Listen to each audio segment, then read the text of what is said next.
มาอีดอกเพิ่นสั่งความมาแล้วเด้ข่อยส่วนละมาแล้วก็บ่มาแล้วว่ามาก่อนโลดแล้วว่ามีแต่ฝากไปบอกเมียข่อยแน่เด้อแล้วว่ามื้ออื่นเช้าพุ่นแลสิมาเพิ่นว่าสิ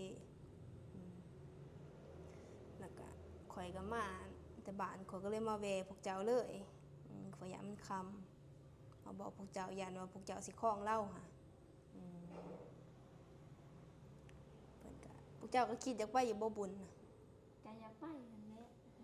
ก็อยากไปแต่บ่าวสุกก็ใจดำมะลีเนาะเพิ่นหอมบ่ส่วน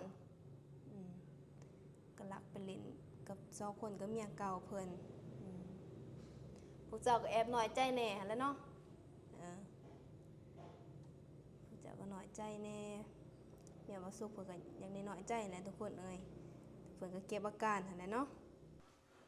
เอาสบายดีเนาะทุกคนเนาะมื้อนี้ก็มาหาเมียบ่าวสุกมาบอกข่าวเพิ่นว่าผัวเจ้าหันบ่ได้มามื้อนี้เพิ่นยังกินเบียร์เพิ่นเมาเพิ่นสิมื้อแรกนี่เพิ่นสิเข้าวงกับเมียเก่าเพิ่นเพิ่นให้ข่อยมาบอกมีแต่ข่อยมาจะบ่ว่าจะได้ติ ก็บ่ว่าได้ดอกก็ยังหายแน่และห่างหามเราบ่ได้อยากหายแน่หั่นแหละเนาะแต่สิเฮ็ดจังได๋ได้เพิ่นก็หั่นแหละเพิ่นก็สั่งความข่อยมาบอกเพราะว่าข่อยส่วนเพิ่นมาเพิ่นก็บ่มาเพิ่นว่าเมื่อก่อนโลดเพิ่นฝากไว้บอกเมียอยู่ทางบ้านนี่เด้อเพิ่นว่าว่าบ่ได้มามื้ออื่นจะสิมาเพิ่นว่าคันมื้ออื่นเราบ่มาบ่ค่อยก็สิเมื่อคันเราบ่มาอีหลีคันว่าเพิ่นบ่มามื้ออื่นนี่พวกเจ้าสิพากันเมื่อพวกเจ้าก็อยากหายบ่หรือแนวใดก็ยังหายแน่และเพิ่นก็เที่ยวเมื่อเรื่อยๆเนาะเที่ยวมาหาเมียเก่าเพิ่นหากเราไปเราก็บ่ได้บอกเฮ็ดจังได๋บาดนี้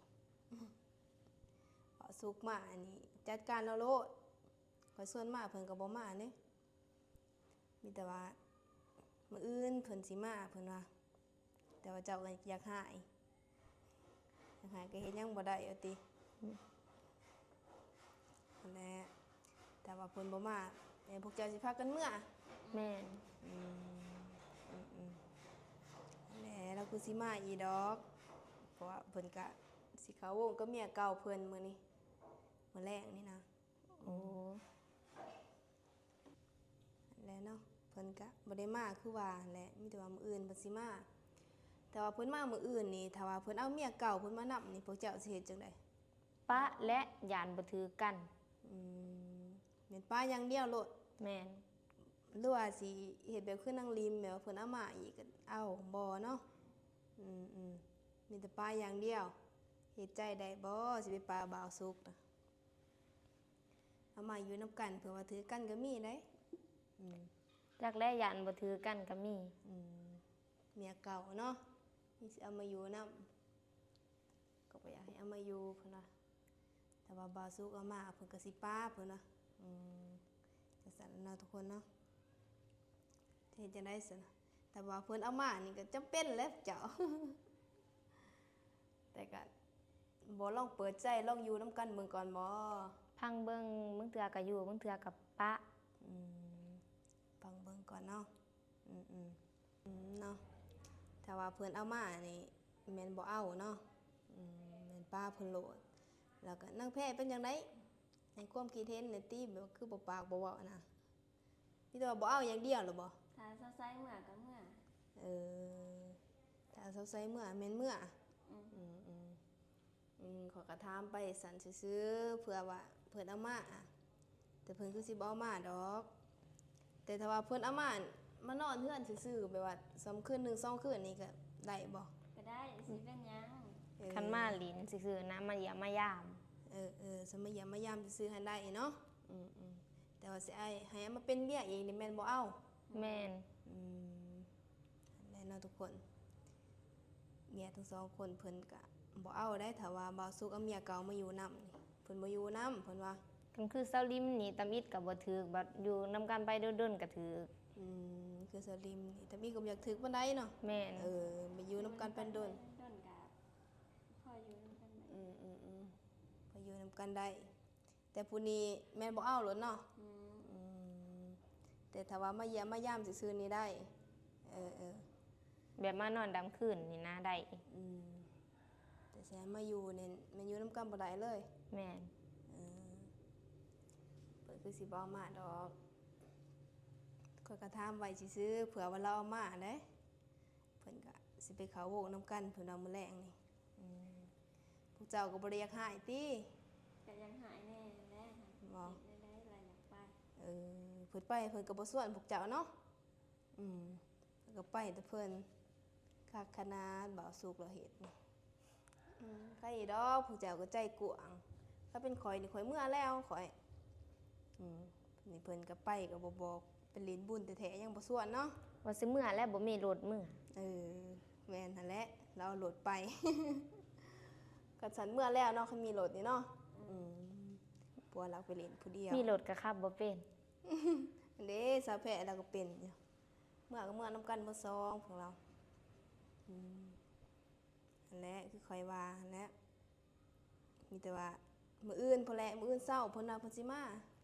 เออ พังเบิ่งมื้ออื่นคันเราสิมา มีแต่ว่าพังเบิ่งมื้ออื่นพากันกินข้าวกินน้ำแล้วบ่อยู่สองคนนี่ กินแล้ว พากันได้ย่างละกิน ตำหมักถั่วกับทอดไข่ จำหมกทอดกับทอดไข่บ่าวสุกเพิ่นกับป้าเงินไว้ให้ใส่อีกบ่ บ่มีแต่เพิ่นให้ออกหน้าไปหาเกลือเป็ดเกลือไก่เพิ่น เออบ่ให้เงินบ่กีบมีแต่ใส่เอาไปหน้าเพิ่นว่า แม่น ค่ะกะลีบ่าวสุกเพิ่นเฮ็ดนี่เนาะแต่ก็เหงาแน่แล้วเนาะอยู่สองคนเพิ่นก็ไปแต่เมื่อคืนนี่เพิ่นไปนอนคืนอยู่พุ่นคืนนึงอีกมื้อแรกอีกคืนนึงพอดี2คืนมื้ออื่นเช้าเพิ่นได้เพิ่นสิมา มื้อแรกยานเราบ่ได้นอนดอกยานเรากินเบียร์ มื้อแรกคือสิบ่นอน และเพิ่นก็บ่ป้าเงินให้พอกีบเนาะป้าก็กินข้าวกินน้ำนะแต่กันมันอยู่บ้านใหม่นี่ก็ม่วนอยู่บ่ ก็บ่ม่วนเท่าอยู่เฮือนเก่าปานใด มันแต่ละสินเคยเนาะแต่ว่าอยู่นี่ก็มีไห้มีหน้าคือกันเพิ่นก็ได้ออกมื้อหน้าพากันออกมื้อหน้า2คนพวกเราเอามาเกือบเป็ดเกือบไก่เป็ดไก่เราก็หลายเจ้ามาขากินหรือเป็นไดเป็ดไก่นะ ยันไอ้สุกหะไอ้ โอ้ยสิยานเราหายอิหยังบัดเราบ่เฮ็ดเราไปสารเฮ็ดสิยานพวกเจ้าหาย เป็ดเราโคตรเราสิหาย บอกว่ามันเสียไปสิ อยู่2คนจำมาขากิโลดเพื่อเราสิมา มื้ออื่นจักเราสิมาบ่เนาะ มาอีดอกเพิ่นสั่งความมาแล้วเด้ข่อยส่วนละมาเราก็บ่มาเราว่ามาก่อนโลดแล้วว่ามีแต่ฝากไปบอกเมียข่อยในเด้อแล้วว่ามื้ออื่นเช้าเพิ่นแลสิมาเพิ่นว่าสิแล้วก็ข่อยก็มาแต่บ้านข่อยก็เลยมาแวะพวกเจ้าเลยข่อยยามมันค่ำมาบอกพวกเจ้าย่านว่าพวกเจ้าสิคล้องเราค่ะเพิ่นก็พวกเจ้าก็คิดอยากไปอยู่บ่บุญน่ะ ก็อยากไปนั่นแหละ ก็อยากไปแต่บ่าวสุกก็ใจดำมะลีเนาะเพิ่นหอมบ่ส่วนก็รักไปเล่นกับ2คนกับเมียเก่าเพิ่นพวกเจ้าก็แอบน้อยใจแน่หั่นแหล้วเนาะพวกเจ้าก็น้อยใจแน่เมียบ่าวสุกเพิ่นก็อยากได้น้อยใจแหละทุกคนเอ้ยเพิ่นก็เก็บอาการหั่นแหละเนาะแต่ว่ามื้อแลงได้ยังกินอีกมื้อแลง บ่จักแล้วมันเดือก็บ่ได้กิน สิแกงปลามื้อแลงปลายังลงตอดลายอยู่บ่ ว่าบ่ไล่ปานใดพอได้กิน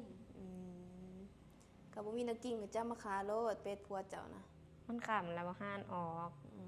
เหมือนทันแรกนี่ก็คำแล้วเนาะอันแรกคือว่านั่นแหละมีแต่ฟังเบิ่งเนาะว่าเพิ่นพามาบ่หรือแนวใดเพิ่นคือสิบ่พามาดอกเพิ่นก็สิคิดเห็นพวกเจ้าแน่นั่นแหละเพราะว่าอยู่นี่ก็2คน เพิ่นเมื่อเพิ่นก็บ่ได้เฮ็ดหยังดอกเพิ่นก็ไปเยี่ยมไปยามลูกเพิ่นธรรมดาเขาบอกไว้ยานพวกเจ้าคิดไปไกลนะมีแต่ว่าหากินข้าวกินน้ำเด้อมีแต่ว่าข่อยก็สิขอตัวเมื่อก่อนบัดนี้พอข่อยมาแล้วเพิ่นเขาก็มาแวะพวกเจ้าเลยข่อยก็สิพามาหาอาบน้ำอาบในมีแต่ว่าข่อยสิเมื่อก่อนเด้อบัดนี้เด้อเอาเนาะทุกคนเนาะบัด นี้ก็สิขอตัวกลับก่อนเนาะมีแต่ว่าพอกันคลิปหน้าเนาะ